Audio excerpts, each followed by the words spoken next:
sú to aj študenti. Toto je elita nášho národa. Sú budúci ministri, poslanci Národnej rady, primári,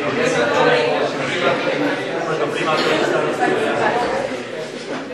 Aj keď nie tak jednotlivo a menovité, ale naozaj toto sú skvelí študenti, ktorí sú výkvetom nášho okresu, ale aj vedľajšieho okresu, lebo my tu máme taký zber tých Levočského a Assiského okresu a dokonca sú to aj študenti z Kežmarského a Popradského okresu. Takže takto spoločne tu si žijeme a je nám fajn. A dnes budeme rozprávať asi aj o Európskej únii a o integrácii a o tom, ako by sa mali mladí ľudia zapojiť do spoločnosti alebo do chodu spoločnosti. You were a co-chairman of the standing delegation of the National Council of the Slovak Republic on the German European Union and Slovak Republic Parliamentary. And you were a chief negotiator of the Slovak Republic for negotiations of the accession of the Slovak Republic to the European Union. Today, we would like to discuss some of the problems dealing with the European Union issues. Low participations in elections to the European Union Parliament and position of young people within the European Union. For example, in 2013, the turnout was 13.05%, and in 2005-9 was 16.9%, out of which we can see a lowering interest for the issues of election. People start thinking that European Union politics isn't as interesting as politics in Slovakia. The European Union doesn't bring new ideas which show how we can solve this problem. Young people have a very bad position in the current situation. Teenagers do not care about the European Union. They aren't well informed about the current European policy. We, as young generation, feel that we are not in the center, in the focus of the European Union agenda. I wanted to find on the internet how European Union solved these above mentioned problems, but I found nothing about lowering interest for the issues of elections and solution for problems of young people are efficient and useful only in some part of the European Union. Many people became Eurosceptics because they don't believe that the European Union can solve their problems. Please, Mr. Figeľom, let me ask you now, what is your opinion about things I was talking about? Thank you.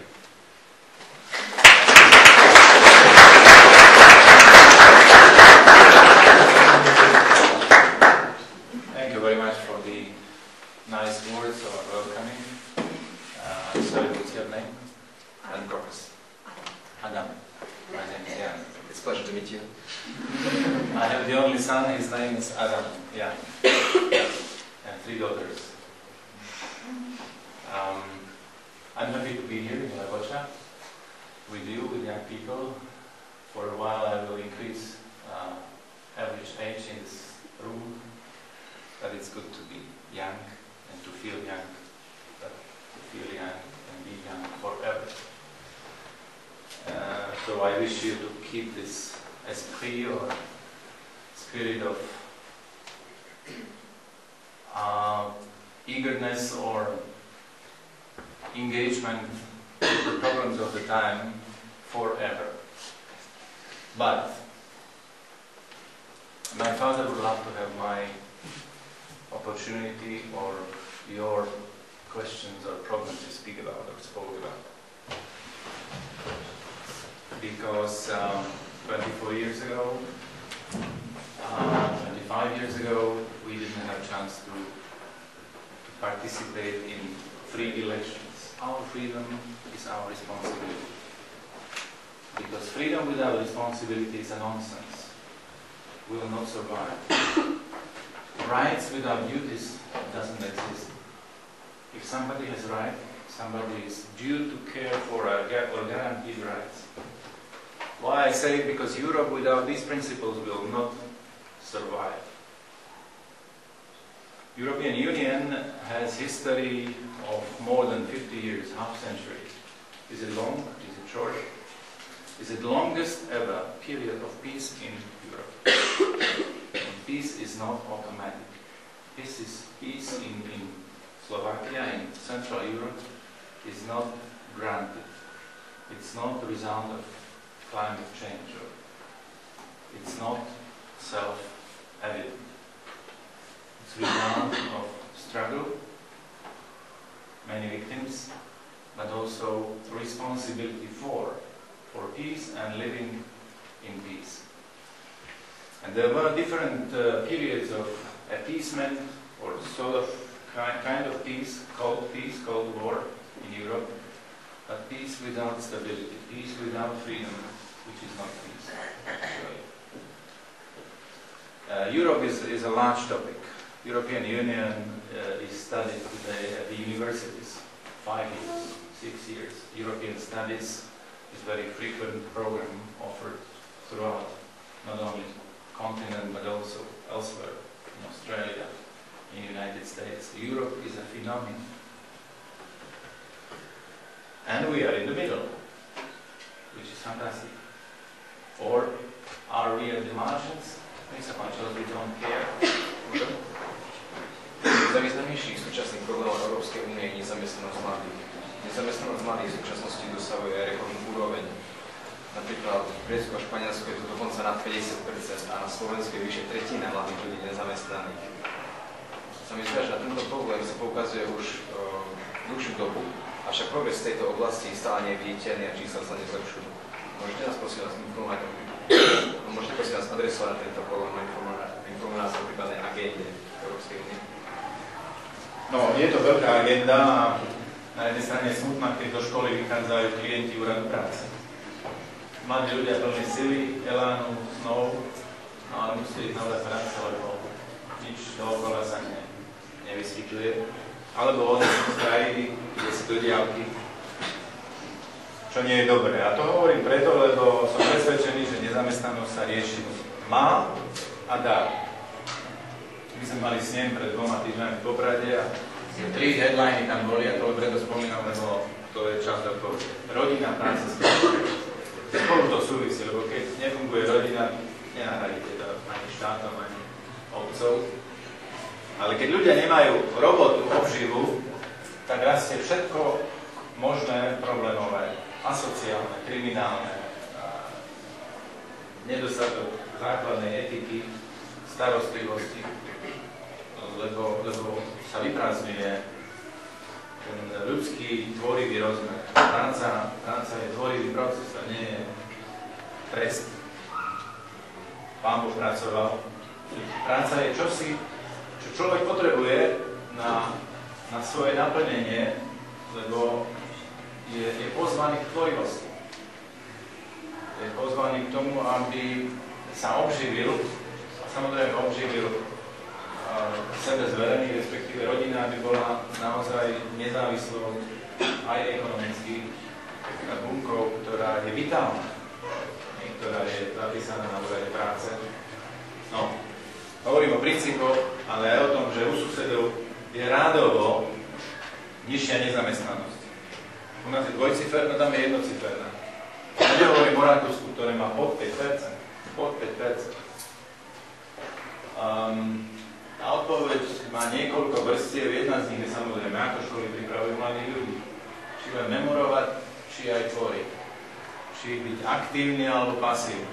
Čakať alebo hľadať. A teda. To je veľká vec. Ako aktuálne, nakoľko aktuálne sú dnešné učebné lesy. Tam potrebujeme zmeny, zlepšenia. Svet práce a svet vzdelávania sa potrebujú zblížiť. Mať živý, vitálny vzťah. Lebo jedni hľadajú zamestnancov, druhí hľadajú zamestnanie. To nemôžu byť dva oddelené svety. Jedni nadávajú, že nie je dosť pracovnej sily a pritom vidíme, že máme armádu nezamestnaných. Niečo nesedí. Tie dva svety, podnikateľský a akademický, majú mať pravidelný dialog a silné partnerstvo. V zmysle oplatí sa. No. Po druhé, to, keď vláda dotuje pracovné miesta, napríklad z eurofondov, ale tak, že keď nebude dotácia, tak skončí pracovné miesto, je udržiavanie ľudí v závislosti. Je prežívanie, to nie je ožívanie alebo dlhodobé A nám to vadí, to teraz hovorím aj politicky, lebo napríklad, ak sa dáva na pracovné miesto tak, že vláda, či z vlastných, alebo zo štátnych, alebo z európskych vykrýva aj odvody, aj minimálnu mzdu, tak to nie je fér a nie je to dobré, nie je to rozumné. Čo je rozumné, býva aj dobré. Lebo ak by pomohli čiastočne, tak napríklad z toho viemu, čo sa vyčlenil na ten projekt garancie mladým, tak sa to volá, alebo záruky mladým, to je európsky projekt, kde sa pomáha na úrovni zhruba 2 miliardy únií na pracovné miesta pre mladých do 29 rokov. Ale každá krajina si nastavuje svoje špecifika a svoje tie interné pravidlá. Keby u nás to vláda nastavila inak, tak z tých istých peniazí pomôžeš dvornásobnému počtu mladých ľudí. A ja to hovorím preto, lebo tých peniazí je málo a keď to nebude dobre nastavené, tak ukončením tej schémy sa skončí aj nádej týchto mladých ľudí, ktorých sa to týka alebo môže týkať. Potrebujeme vytvárať pracovné alebo ekonomické prostredie, ktoré motivuje, ktoré dáva šancu. Tak.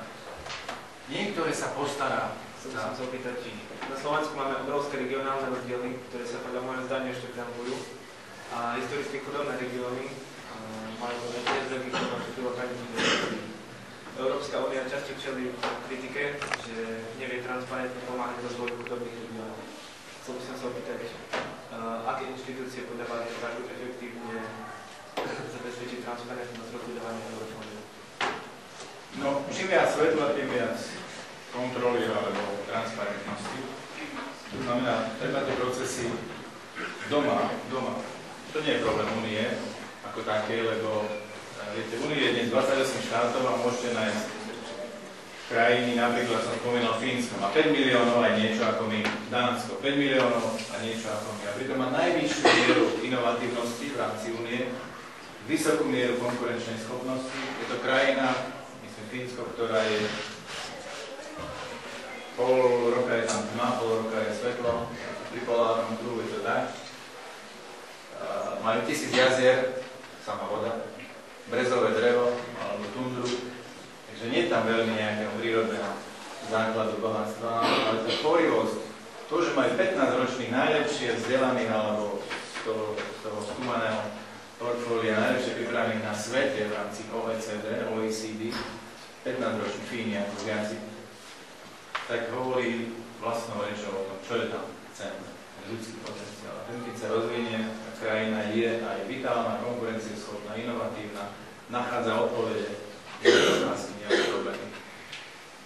Využitie eurofondov, teda ak je nastavené na to, aby sa dvíhal ten ľudský potenciál, a samozrejme komu patrí infraštruktúra, aby cesty neboli rozbité, aby vôbec boli moderné, bezpečné, je predpokladom. Čo na Slovensku s tým súvisí je skôr nedostatok transparentnosti, klientelizmus, korupcia, to, že mnohé veci meškajú, nie je skôr ľúto. My sme tu otvárali kedysi v 2010. júni výstavu jedného a potom išiel druhý úsek pri Levoči, ešte stále to nie je hotové.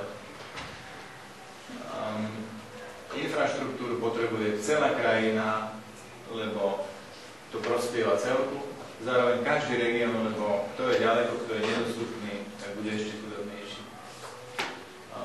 Ak by som mohol, alebo mal tu ten vplyv, tak by sme posunuli napríklad regionálny operačný program oveľa viac do dispozície správy a zodpovednosti regiónov. Nie, že Bratislava rozhoduje o všetkom, lebo tam sú úradníci, ale posunúť to čím bližšie, lebo potom to môže byť aj lepšie v tom regióne videné, kontrolované a adresné. A zároveň regionálny rozvoj potrebuje tú špecifikáciu, ktorú inú potrebujete na východe, inú na juhu, na Orave, na severe. Tam vidím slovenské problémy hlavne, ale to prvotné nedostatok transparentnosti, u nás eurofondy skôr sú obrazom klientelizmu alebo neefektívnosti a ešte horšie samozrejme korupcia.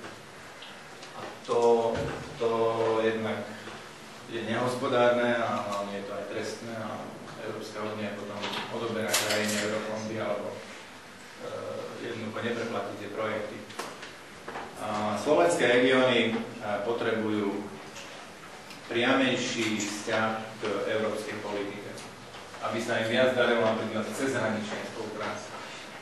Tatry nemôžu byť hranicou rozdelenia alebo oddelenia priestorov, ale skôr spolupráce. Celý karpatský okruh. Ak sa dokážeme poprepájať s tým, čo potrebuje napríklad i Poľska, ale aj Maďarsko, tak tie okrajové regióny prestanú byť okrajové. Oni sa dostanú v podstate do centra európskej, cezhraničnej spolupráce. Veľmi si to želám, to hovoríme preto, lebo každý rok chodím na ekonomické fórum v Krynici, ktoré nie je ďaleko odtiaľto, ale Poľsko je v tom oveľa ďalej. Oveľa viac na tom pracuje. Tie eurofondy v Poľsku sú rozdelené na ich vojevůdztva, majú 16 vojevostiev. U nás je to centralizované. Tak, niektoré národné aplikácie, a tu myslím práve na tú národnú kritiku, sú rozhodujúce za efektívnosť využitia európskej pomoci. Ale to nie je akože hlavne starosť Bruselu, skôr jednotlivých krajín, lebo každá krajina je iná nastavená. Portugalsko má inú štátnu správu alebo verejnú správu, Francúzsko a my tiež. Ale ak si nastavíme tie vnútorné parametre tak, že efektívnosť vyhráva, že svetlo je pravidlo a nie výnimka, že je tu transparentnosť, je to vidieť, kto rozhoduje, ako rozhodol, tak by sme nemali potom také otázky, ako že Eurostar, firma, ktorá vždy vyhrá všetko, alebo teraz známe Piešťanské CDčko za trojnásobnú cenu, lebo to sú milión, na konci sú stovky, to sú miliardy slovenských korún, ktoré chýbajú tam alebo tam, chýbajú nám. Kým lepší nie je, kým dobrý nie je lepší a lepší nie je najlepší. Tak to vám žičím do srdca.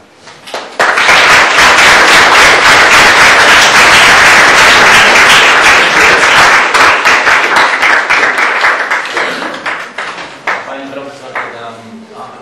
Ja ešte ďakujem za váš čas. Čo ďakujem pekne aj ja.